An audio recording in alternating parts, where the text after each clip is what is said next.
네, 오늘은 창세기 강의 19번째 시간으로 사람의 죄악이 세상에 가득함으로 라는 제목으로 말씀을 나누겠습니다. 창세기 6장 1, 2절에는 사람이 땅 위에 번성하기 시작할 때 그들에게 딸들이 나니 하나님의 아들들이 사람의 딸들의 아름다움을 보고 자기들이 좋아하는 모든 여자를 아내로 삼는지라 라고 나와 있습니다. 우리가 에녹의 자손을 통해서 살펴보았듯이 인간은 문명을 급속도로 발전시켰습니다.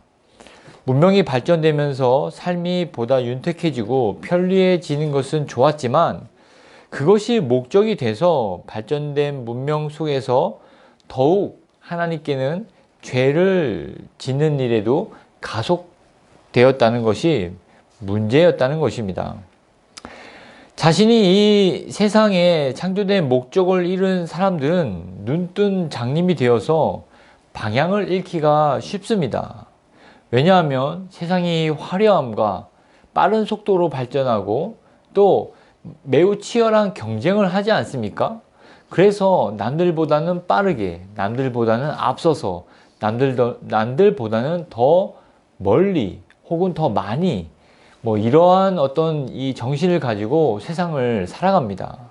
그렇기 때문에 하나님을 놓치기가 매우 쉽다는 것이죠. 또 이러한 것이 자기 자신이 어떤 명성이나 명예나 또 내가 속해 있는 그런 공동체에 운명이 달려 있다면 더할 나위 없이 더 이 세상에서 이 추구하는 것들을 더 많이 눈에 가까이 대고 또 바라볼 수밖에 없게 되는 것이죠. 하지만 이것은 인생의 창조의 목적을 잃어버린 사람들의 특징이라고 성경은 말씀하고 계십니다. 그래서 신앙의 가장 기본이 되는 것은 창조의 목적, 곧 내 인생의 목적을 아는 것이 가장 중요하다고 말씀하고 계십니다.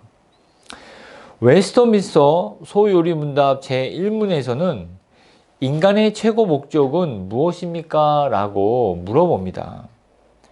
이 질문은 대학교 강의실에서 하는 질문이 아니었습니다. 성인들을 대상으로 혹은 지극히 나이가 든 그런 장년들을 대상으로 하는 질문이 결코 아니었습니다. 이제 말을 하기 시작한 4세, 5세부터 자신의 신앙 고백을 인격적으로 할 수 있는 만 14세까지의 연령, 그러니까 유아기부터 시작해서 청소년기에 있는 학생들한테 이러한 질문을 하면서 참된 인생의 목적이 무엇인지를 가르쳐 주었다는 것입니다. 어디에서? 바로 교회에서 말입니다. 우리가 흔히들 어린아이들을 보면 너는 커서 뭐 하면서 살래? 너는 꿈이 뭐냐? 라고 물어보지 않습니까? 그러면 자기가 생각했던 바를 말합니다. 사람은 누구나 자신의 미래에 대해서 생각하면서 살아간다는 것입니다. 아무리 어린 아이라도 너는 커서 뭐 하면서 살래? 너는 꿈이 뭐냐? 라고 물어본다면 자기가 소망하는 것을 대답합니다. 요즘 아이들 입에서는 어떤 대답이 많이 나오는지 아십니까? 주로 축구선수가 되겠다고. 손흥민 같은 축구선수. 예전에 박지성이었는데 이제 바뀌었죠. 손흥민 같은 축구선수가 되고 싶어요. 그리고 나서 또 이제 많이 대답하는 말은 유튜버, 크리에이터가 되고 싶어요 라고 대답을 합니다. 여러분, 이게 무슨 뜻입니까? 저 어렸을 때만 해도 대통령, 장군, 이런 게 말을 하는 친구들이 많았지만 지금은 대통령이나 장군 이렇게 얘기하는 사람들은 거의 없죠. 근데 저희가 가만히 생각해 보면 자신이 되고 싶은, 자기가 꿈을 꾸는 그런 대상은 자기가 보아왔던, 익히 봐왔던 그런 사람들을 타겟으로 해서 난 저런 사람이 될 거야 라고 한다는 것입니다. 결코 내가 보지 않고, 내가 듣지 않고, 또 내가 배우지 않은 그런 사람들을 생각해서 나는 저런 사람이 될 거야 라고 말하지 않는다는 겁니다. 무슨 말입니까? 바로 교육이 얼마나 중요한지를 보여주는 단편적인 예라고 볼 수가 있겠습니다. 그래서 처음에 말을 뗄 때부터, 그리고 어떤 이 세상에 살아가는 그런 가치관이 형성되는 그런 청소년기까지 성경적인 가치관, 성경적으로 성경은 무엇을 추구하는지에 대해서 올바르게 교육할 필요가 있다는 것입니다. 그래서 소요리 문답 1항의 1문에는 인간의 최고 목적은 무엇입니까? 라고 질문을 시작한다는 것입니다. 그러면 자기가 말하고 있는 것들을 얘기하지 않습니까? 그리고 성경에서 말하고 있는 것들을 또 듣지 않습니까? 그러면 이 차이가 있죠. 분명하게. 그러면 이 차이를 좁혀 나가는 것이 바로 신앙의 여정이라는 겁니다. 그것을 도와주는 것이 바로 교회의 역할, 교회가 존재하는 목적이 바로 이 영혼 구제이지만 이것을 구체적으로 이런 교육을 통해서 이루어진다는 것입니다. 소요리 문답 1문에 대한 답은 이렇게 말해주고 있습니다. 인간의 최고 목적은 하나님을 영화롭게 하고 영원토록 하나님을 즐거워하는 것이라고 말입니다. 답을 우리에게 주고 있습니다.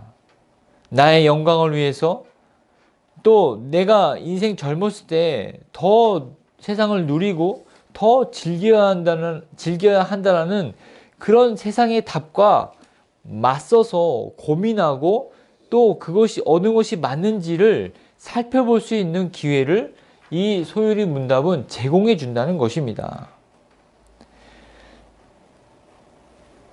이 답은 우리의 인생 목표뿐만 아니라 하나님이 우리를 창조하신 목적도 우리에게 알려주고 있습니다.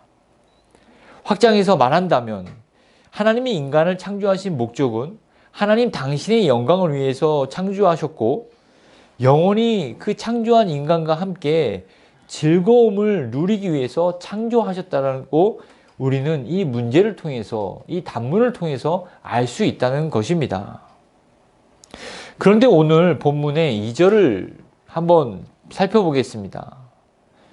창세기 6장 2절에 하나님의 아들들이 사람의 딸들의 아름다움을 보고 자기들이 좋아하는 모든 여자를 아내로 삼는지라. 하나님을 영화롭게 하기 위해 지어진 그 목적을 폐기하고 자기가 좋아하는 배우자를 찾아 자신의 낙을 누리고 자신의 유익과 자신의 즐거움과 자신의 쾌락으로 바꾸었다라는 말입니다. 외모가 이쁘지 않더라도 그 사람의 믿음과 하나님께 대한 신앙을 보지 않고 내 눈에 이쁘고 내 눈에 좋고 내 눈에 옳게 여기는 배우자를 내 아내로 삼았다는 것입니다. 세상은 점점 자기중심적이고 하나님의 영광은 뒷전이 되고 자신의 영광과 나의 자랑을 더 우선시하는 삶의 태도가 바로 하나님과 더욱더 멀어지게 하고 또한 하나님의 한탄을 더 깊게 내도록 조장했다는 것입니다. 본문의 하나님의 아들들은 하나님께 대한 믿음, 하나님께 대한 신앙을 지키며 살아가는 사람들을 가리킵니다. 이게 좀 오해하기 쉽죠. 하나님의 아들들, 뭐 이렇게 아들이면은 예수님만 있는데 아들들 복수로 말하니까 누구지? 뭐 천사들인가? 아니면 뭐 하늘에 있는 사람들이 내려와서 땅의 딸들과 뭐 결혼했다는 건가? 막 이렇게 상상력을 자극할 수 있는데 그렇지 않습니다. 좀 더 부연 설명을 해드리자면 창세기 6장 3절에 여호와께서 이르시되 나의 영이 영원히 사람과 함께하지 아니하리니 이는 그들의 육신이 됨이라. 그러나 그들의 날은 120년이 되리라 하시니라. 그러니까 하나님의 아들들은 하나님의 영이 함께하는 사람들을 가리킨다는 말입니다. 하나님의 아들이라고 부르는 자들은 역시 마찬가지로 하나님의 영이 함께 있음을 알 수 있다는 것입니다. 그러나 이들이 하나님의 영을 따르지 않고 하나님의 영을 거부하고 하나님의 영의 인도함을 이렇게 불순종하면서 살아가는 사람들을 하나님은 뭐라고 말씀하시냐면 바로 육신이라고 말씀하십니다. 나의 영이 영원히 사람들과 함께 하지 아니하리니 이는 그들이 육신이 됨이라 라고 바로 육신이라고 단정지어서 하나님은 말씀하십니다. 그래서 우리는 이 사람이 믿음이 좋은가 아니면 믿음이 안 좋은가 하는 점을 어떤 기준으로 우리는 알 수 있는지를 어떤 그 기준점을 이 구절을 통해서 알 수가 있습니다. 바로 영적인 사람인가 아니면 육신에 속한 사람인가 하는 점을 본다는 것입니다. 그것이 바로 이 사람의 믿음이 어떠한지를 알 수 있는 시금석이라는 뜻입니다. 로마서 8장 5절과 7절에는 이렇게 말씀하고 계십니다. 육신을 따르는 자는 육신의 일을, 영을 따르는 자는 영의 일을 생각하나니 육신의 생각은 하나님과 원수가 되나니 이는 하나님의 법에 굴복하지 아니할 뿐 아니라 할 수도 없음이니라.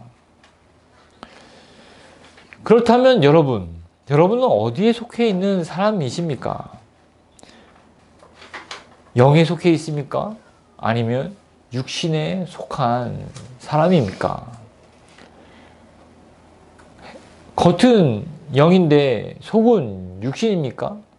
아니면 겉은 영인데 겉은 육신인데 속은 영에 속해 있습니까? 그럴 수가 없죠. 겉과 안이 어떻게 같을 수 있습니까? 로마서 8장 14절에는 또한 이렇게 우리에게 말씀하고 계십니다. 무릇 하나님의 영으로 인도함을 받는 사람은 곧 하나님의 아들이라. 겉과 속이 다를 수도 없고 언제는 육신이었다가 언제는 영이었다가 뭐 이렇게 깜빡깜빡 이렇게 사이트 조명처럼 이렇게 깜빡깜빡 할 수가 없다는 것입니다. 그래서 내 자신이 이러한 부분들을 철저하게 돌아보고 점검해야 된다는 것입니다. 나는 오늘 누구의 인도함을 받으며 살았는가? 나는 오늘 누구의 인도함을 받기를 원하는가? 아침에 깨면서 기도할 때도 하나님의 영, 하나님의 그 성령님께서 나를 오늘 하루 인도해 주시옵소서. 하루를 마감할 때도 내가 정말 하나님의 영의 인도함을 얼마나 따랐는가? 내가 육신을 쫓은 일은 없었는가? 라고 이 관점에서 자기를 돌아보고 자신의 믿음을 점검해보며 신앙의 어떤 방향들을 다시 조정하는 그런 기준점이 되어야 한다는 것입니다. 일이 잘 풀리고 뭔가 더 사람들한테 칭찬받고 내가 원하는 바가 성취되어서 좋은 날이야, 은혜로운 날이야. 이런 관점으로 하루하루를 평가해서는 안 된다는 것입니다.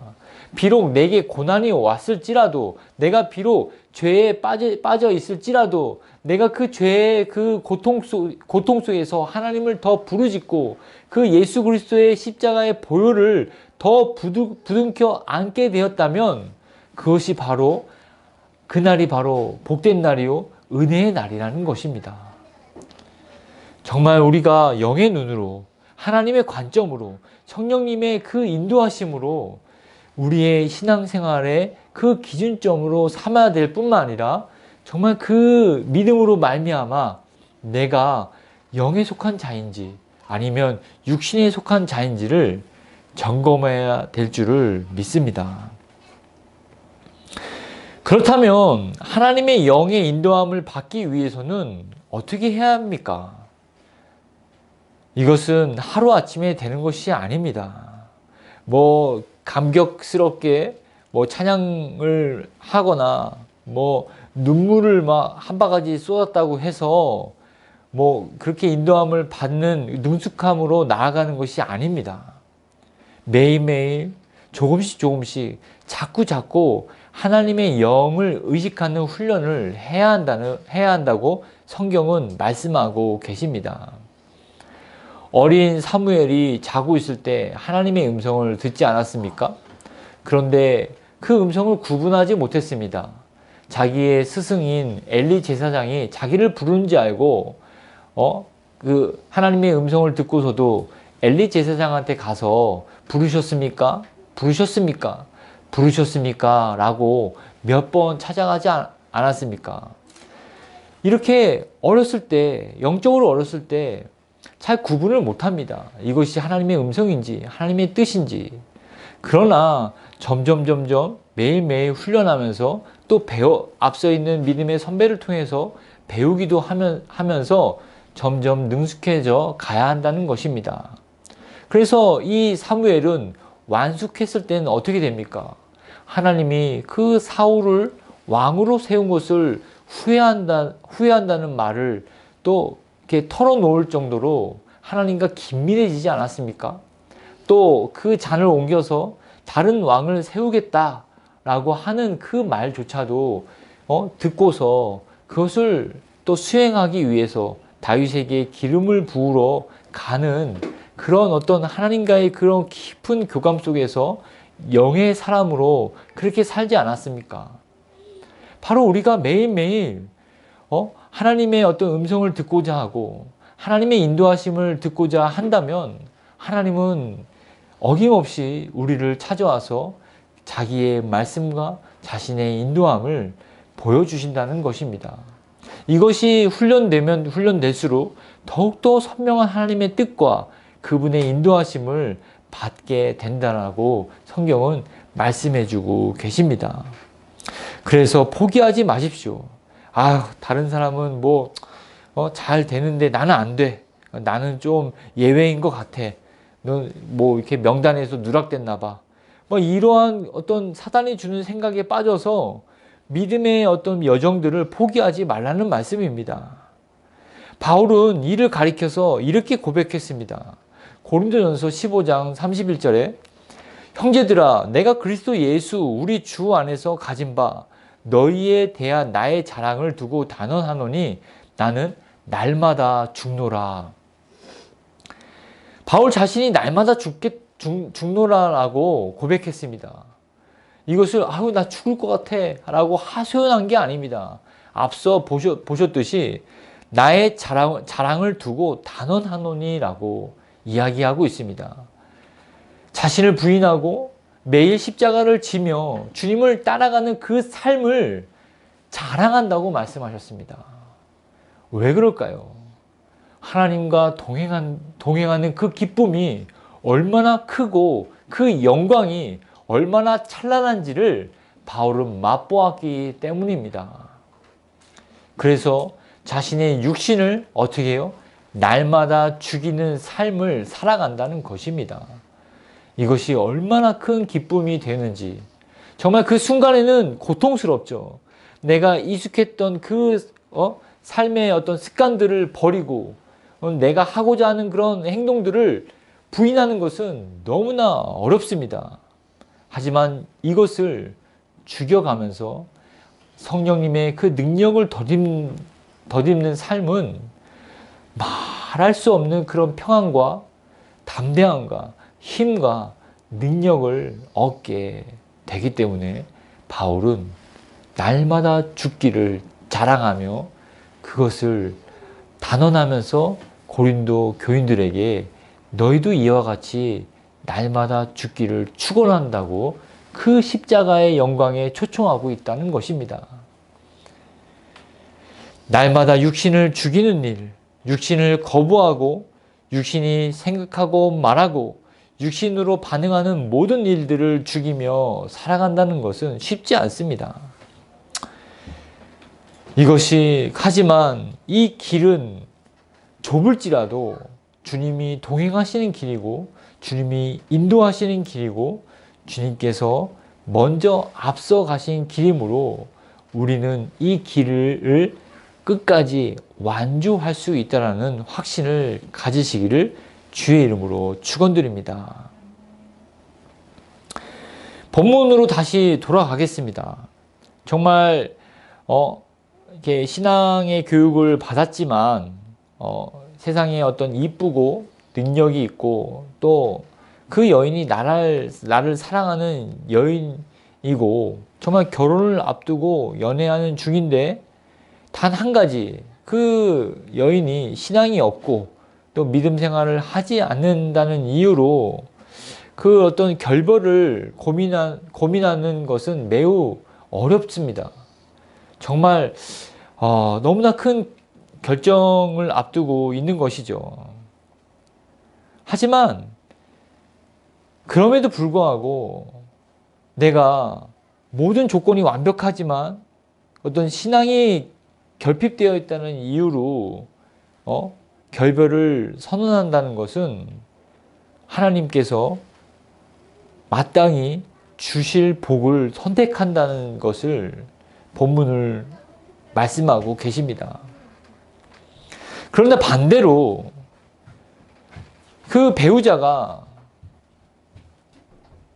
믿음이 없음에도 불구하고 내가 그와 백년 가약을 맺겠노라 라고 하는 것은 하나님의 어떤 복을 거부하는 태도라고 성경은 말씀하고 계십니다.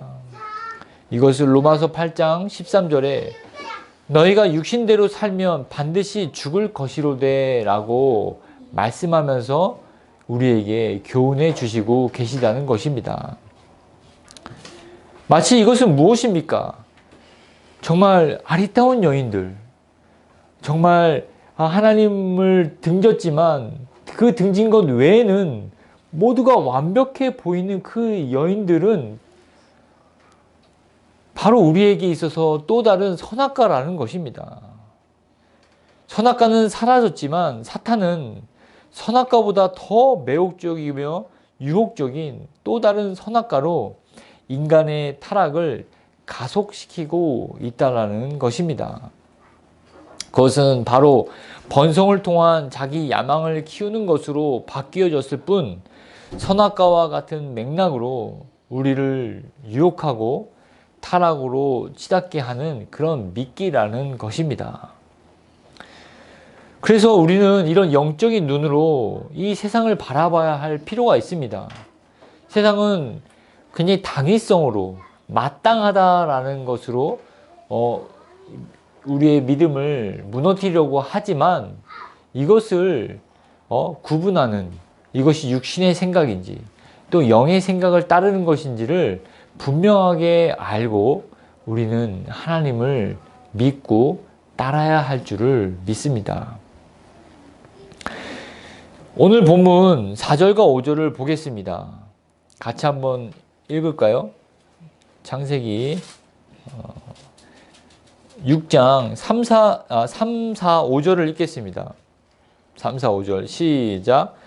여호와께서 이르시되 나의 영이 영원히 사람과 함께하지 아니하리니 이는 그들이 육신이 됨이라. 그러나 그들이 날은 120년이 되리라 하시니라. 당시에 땅에는 네피림이 있었고 그 후에도 하나님의 아들들이 사람의 딸들에게로 들어와 자식을 낳았으니 그들은 용사라 고대에 명성이 있는 사람들이었더라. 여호와께서 사람의 죄악이 세상에 가득함과 그의 마음으로 생각하는 모든 계획이 항상 악할 뿐임을 보시고, 하나님은 사람의 죄악이 가득함과 세상의 모든 계획이 항상 악할 뿐임을 보셨습니다. 그런데 이런 세상이 악해지는 원인은 사탄의 유혹에서부터 오는 것이지만 그 출발점은 바로 가정이라고 말씀하고 있습니다. 하나님의 아들들이 사람의 딸들에게로 들어와 자식을 낳았으니 여러분 한번 생각해 보십시오.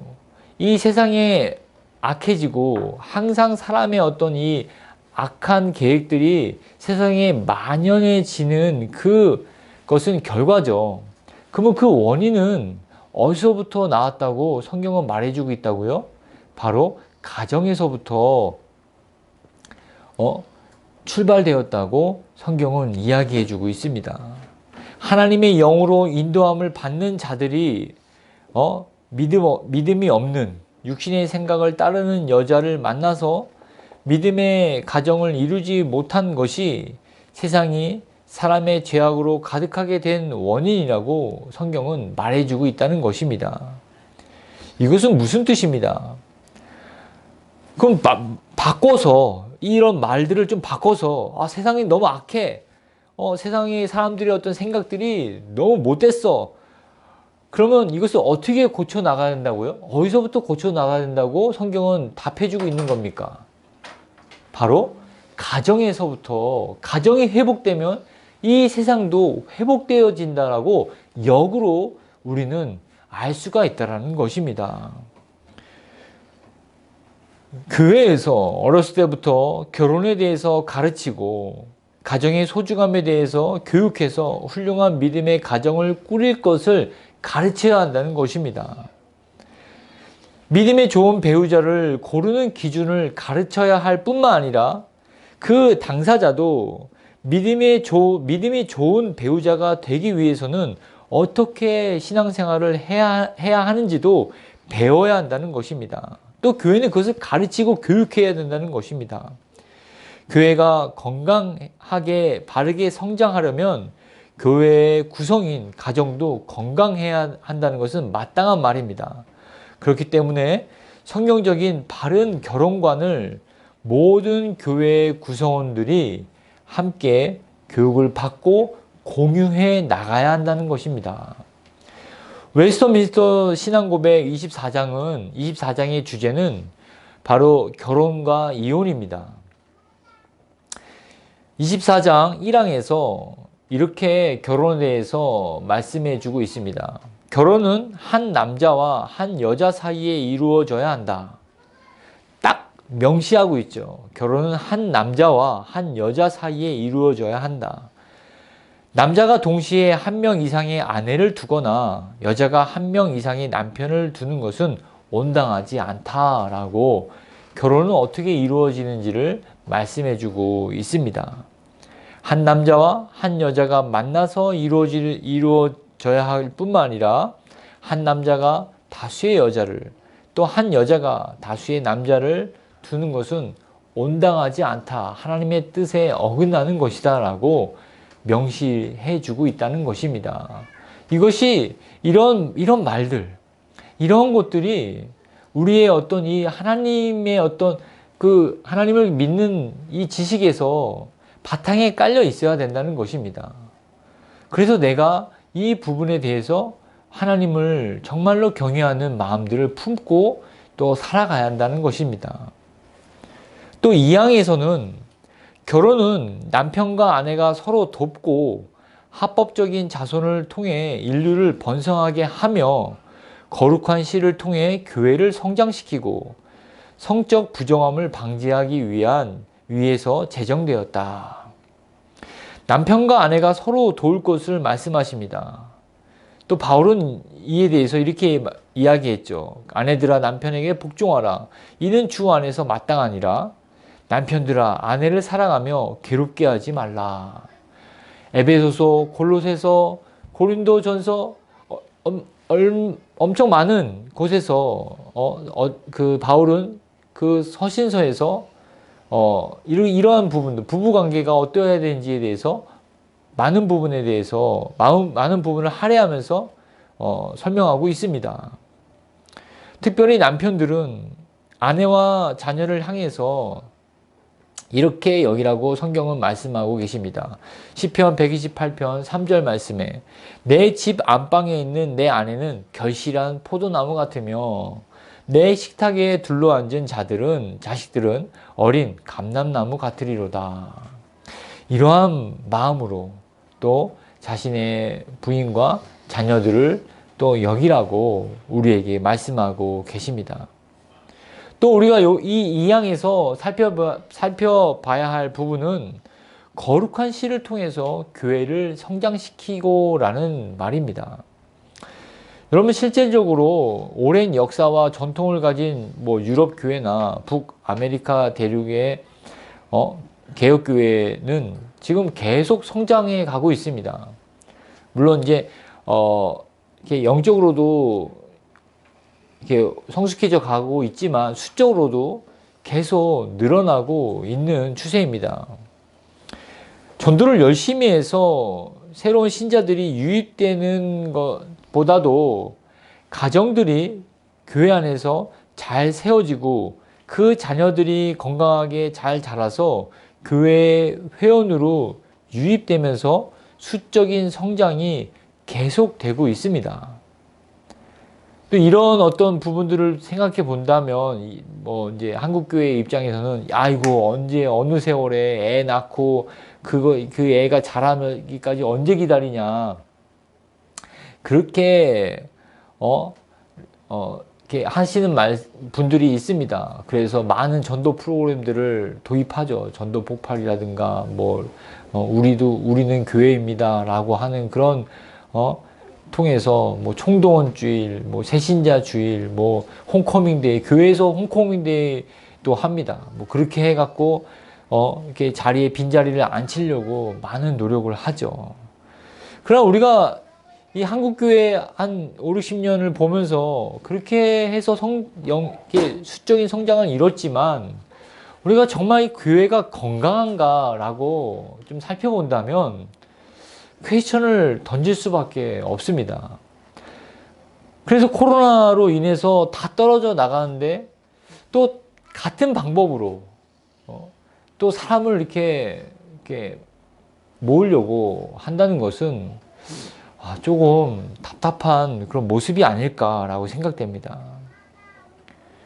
하나님이 원하시는, 하나님께서 정하신 그런 방법, 가정과 교회가 또 하나가 되어서 정말 믿음의 자녀를 잘 길러서 그 자녀가 교회에서도 일꾼이 되며 사회에서도 그렇게 또 사회의 어떤 봉사를 또 이렇게 열심히 또 하면서 그런 어떤 밸런스 있는 그런 크리스찬들을 만들어내는 그런 일들을 가정과 교회가 협업해서 해야 되지 않습니까? 이것이 하나님의 뜻이며 이것이 하나님께서 정하신 방법임에도 불구하고 다른 방법을 택한다면 그것은 하나님이 도울 수가 없는 그런 방법이죠. 또 사망에서는 이렇게 이야기하고 있습니다. 동의를 표할 수 있는 판단력을 가진 사람은 누구나 결혼할 수 있다. 그러나 기독교인들은 오직 주님 안에서 결혼해야 할 의무가 있다. 참 개혁 신앙을 고백하는 자들은 불신자나 교황주의자나 다른 우상 숭배자들과는 결혼해서는 안 된다. 경건한 자들은 생활이 극도로 악하거나 가증스러운 이단 사상을 주장하는 자들과 멍해를 함께 매서는 안 된다라고 우리에게 가르쳐주고 있습니다. 기독교인들은 특별히 개혁신앙을 고백하는 자들은 오직 주님 안에서 결혼해야 할 의무가 있다는 것입니다. 내가 배우자를 선택할 자유가 있다는 게 아닙니다. 주님 안에서 결혼해야 할 의무를 명시하고 있습니다. 여기서 주님 안에서라는 말은 주님께서 짝지어준 배우자라는 것이죠. 그리고 그 시기와 때와 장소, 모든 결정들을 주님 안에서 해야 된다는 것입니다. 더 나아가서는 그 배우자는 불신자도 안 됩니다. 그가 모든 사회적 조건을 갖추었다고 해도 그 배우자가 불신자라면 안 된다는 것입니다. 반대로 모든 조건이 조금 부족합니다. 좀 결핍이 있다 하더라도 그 배우자의 믿음이 신실하고 독실한 그런 신앙을 가지고 있다면 배우자로서 모든 조건을 갖추고 있다라고 말할 수 있다는 것입니다. 왜냐하면 그 신앙 안에, 그 믿음 안에서 역사하시는 하나님 때문에 그를 배우자로 삼을 수 있다는 것이죠. 여기서는 또 교황주의자도 안 된다고 합니다. 교황주의자가 누구입니까? 바로 가톨릭, 성당을 다니는 사람인 거죠.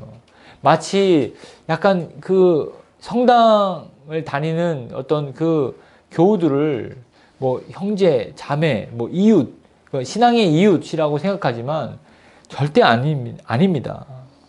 마치 그들을 누구와 동급으로 놓냐면 우상 숭배자들과 동급으로 놓습니다. 그렇기 때문에 성당 다닌다고 해서 뭐 믿음의 이웃이라고 생각해서는 절대로 안 된다는 것입니다. 또한 우상 숭배자들도 배우자로 삼을 수 없습니다.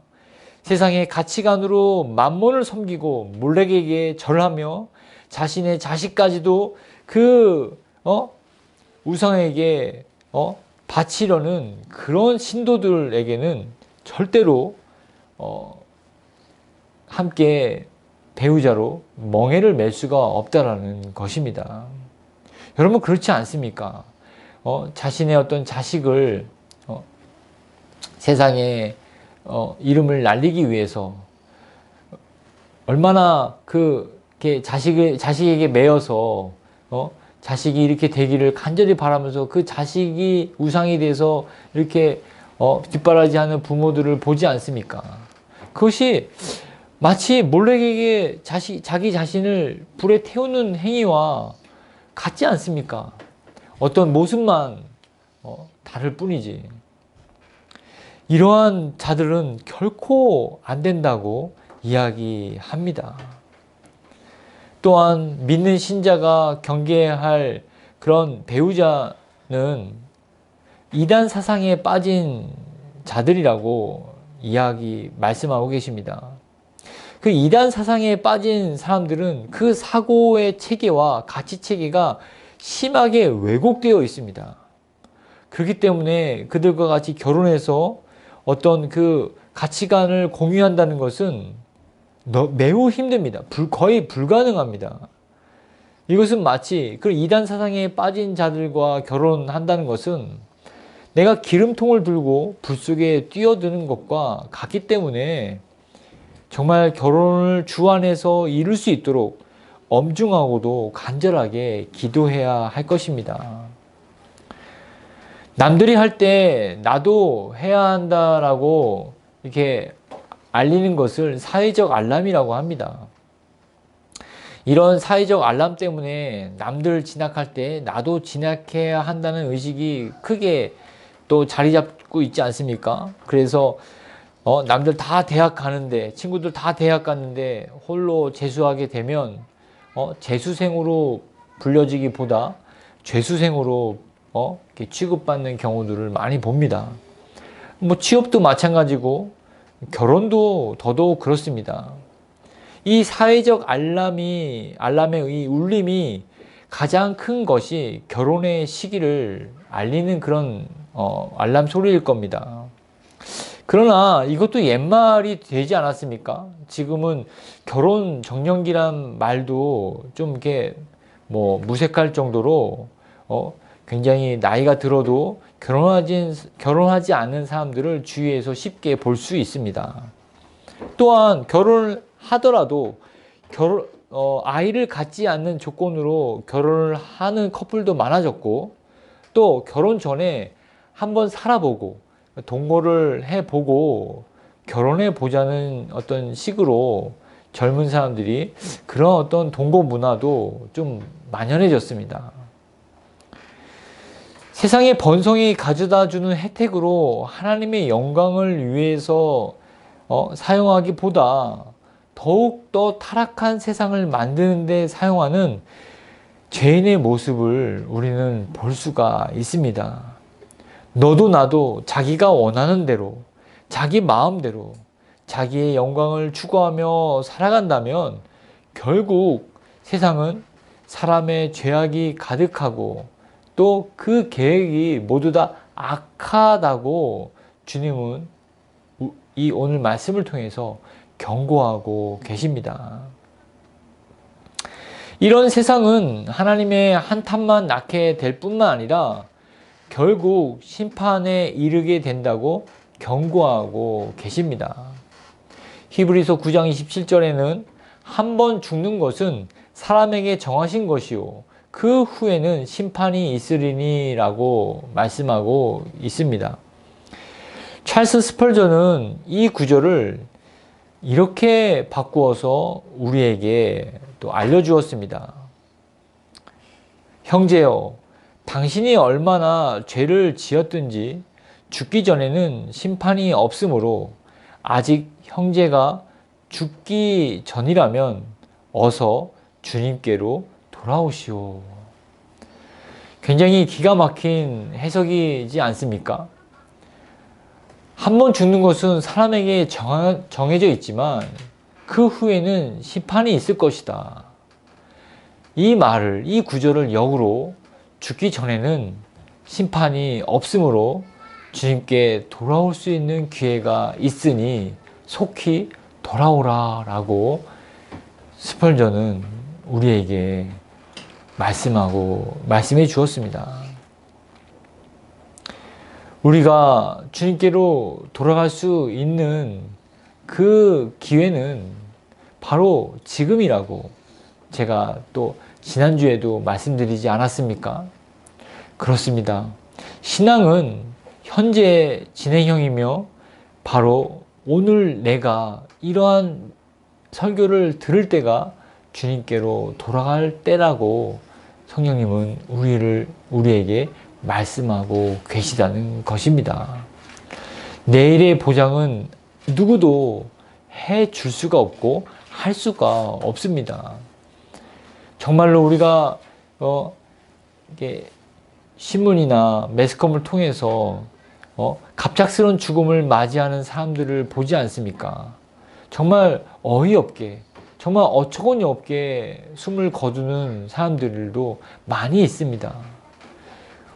내 자신이 그런 사람이 되지 아니라는 법은 없다는 것을 여러분들이 자각하시길 바라겠습니다. 그렇기 때문에 정말로 지금 주님께 더 붙들려서 그의 영의 인도하심을 받기를 간절히 사모하는 마음으로 또 한 주간을 사시는 은혜와 진리교회 성도들이 되시기를 주의 이름으로 축원드립니다.